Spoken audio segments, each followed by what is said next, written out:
నన్ను పార్లమెంట్ అభ్యర్థిగా ఎంపిక చేసి ఢిల్లీకి పంపిస్తే నేను మీ వద్దకు వస్తాను, మీ గ్రామాలకు వస్తాను, మీ మండల స్థాయికి వస్తాను, మీ సమస్యల పరిష్కారం చేసుకొని ఢిల్లీలో మీ గొంతు వినిపిస్తాను, మీ సమస్యల మీద పోరాటం చేస్తానని నేను మనవి చేస్తున్నాను.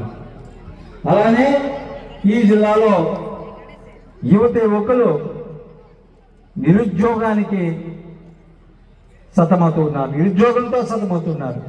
ఉద్యోగ అవకాశాలు లేవు. కానీ ఈ జిల్లాలో ఉద్యోగ అవకాశాలు కల్పించడానికి అనేక అవకాశాలు ఉన్నాయి. కానీ గత 10 సంవత్సరాలుగా ప్రభుత్వాలు ఆ అవకాశాలని ఏమాత్రం ఉపయోగించుకోలేదు.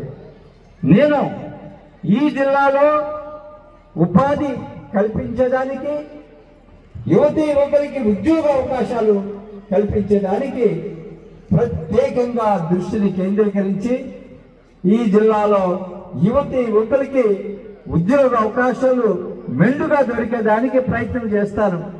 ముఖ్యంగా కృష్ణపట్నం పోర్టు తీసుకుంటే ఆనాడు 2008లో సోనియా గాంధీ గారు, రాజశేఖర రెడ్డి గారు ఆ పోటీని స్టార్ట్ చేసినప్పుడు, మొదలుపెట్టినప్పుడు ఎంతో ఆశలు చిగురించాయి ఈ జిల్లాలో యువకులకి ఉద్యోగ అవకాశాలు వస్తాయని. కానీ ఆ పోర్టుని మరి ఈ ప్రభుత్వం అదానికి హ్యాండ్ ఓవర్ చేయడంతో ఆ పోర్టు సామర్థ్యం తగ్గిపోయింది.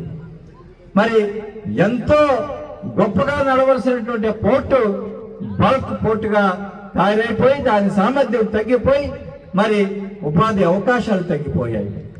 ఆనాడు కృష్ణపట్నం పోర్టు కోసం నేను జిల్లా కలెక్టర్గా ఉన్నప్పుడు భూసేకరణ చేసి కృష్ణపట్నం పోర్టుని అక్కడ ఏర్పాటు చేయడానికి ప్రయత్నం చేశాను. కానీ మరి ఈనాడు యువకుల యొక్క కళలు ఉమ్మయ్యాయి. కాబట్టి వాటి మీద నేను మళ్ళా ప్రయత్నం చేస్తాను.